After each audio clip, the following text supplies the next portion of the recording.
Je pense que avec ton album Landing, Pourquoi on a un fourré? parce qu'on est comme contente de se voir. Oui, on est content.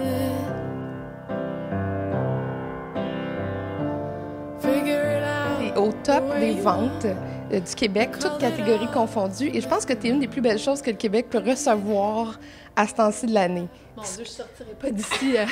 Non, mais regarde en arrière. Oui, c'est ça. Non, je vais me refroidir après. Mais merci. Merci, c'est vraiment gentil. Béris n'était pas vouée à devenir chanteuse, auteure, compositrice, interprète. Tu as travaillé en publicité, tu as collaboré entre autres avec Jean-Marc Vallée. Et là est arrivée une série d'incidents qui ont fait que ton talent s'est mis à se déployer. Tu as été malade.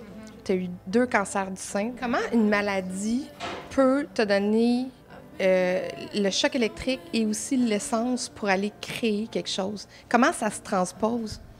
En fait, c'est que ça vient chercher la pureté de l'essence, je pense, qu'on porte en soi. T'arrives, tu vas dans des zones où tu n'irais jamais par toi-même. Quand tu es forcé à aller dans ces zones-là, là, tu dois te débattre.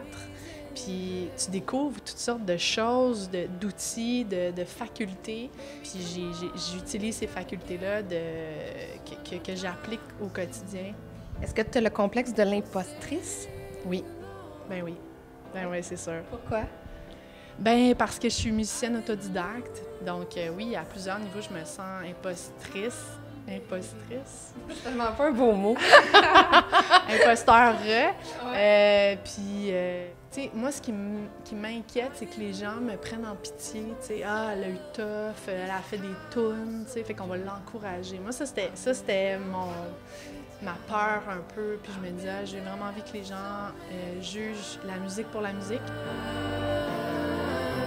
Moi, je dis toujours à chaque entrevue, j'aime les filles qui ont de la drive. J'aime les filles qui ont une grande force de caractère. T'en as une, ça paraît dans ta voix, ça paraît dans la façon dont tu t'exprimes. Ça sort de où?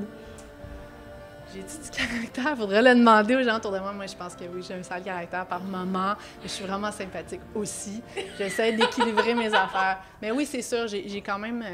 Mais même avant d'être malade, hein, ça, c'était quand même quelque chose de... J'ai eu la chance quand même d'avoir cette perspective-là, là, de me faire dire non, tu peux faire vraiment ce que tu veux, puis tout est ouvert. Puis je pense que n'importe qui s'y met vraiment est capable de faire, en tout cas, quelque chose d'intéressant. On a des temps dans notre vie où on est peut-être un petit peu à côté de la plaque, sans même savoir, il y a un mal-être. Puis là, pouf, on arrive à quelque part et on dit « Ah, mon Dieu, je suis sur mon X ». Est-ce que tu as l'impression que là, les planètes se sont alignées puis c'est ce qui t'arrive? Bien, je peux absolument pas penser autrement parce que le nombre de choses qui se sont passées complètement hors de mon contrôle ou hors même de ma portée. Tu sais, on m'appelle pour me dire « Hey, tu sais, on vient de te booker, tu vas ouvrir pour Martha Wainwright. » Je n'ai jamais fait de show de ma vie. Le duo avec Louis-Jean Cormier, tu sais, j'ai eu des cadeaux extraordinaires. Fait que oui, effectivement, tu sais, il y a quelque chose qui se passe, c'est sûr. Il y a vraiment, il y a beaucoup d'amour, beaucoup d'énergie positive, en fait, qui tourne autour de ce projet-là. Puis c'était le mot d'ordre quand on a parti ça. C'était « On va avoir du plaisir ». J'aurai 100 ans.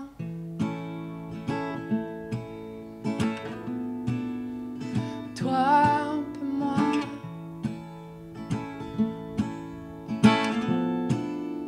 Je m'allongerai au chaud. Dans le creux de tes cernes. Comme un retour au berceau.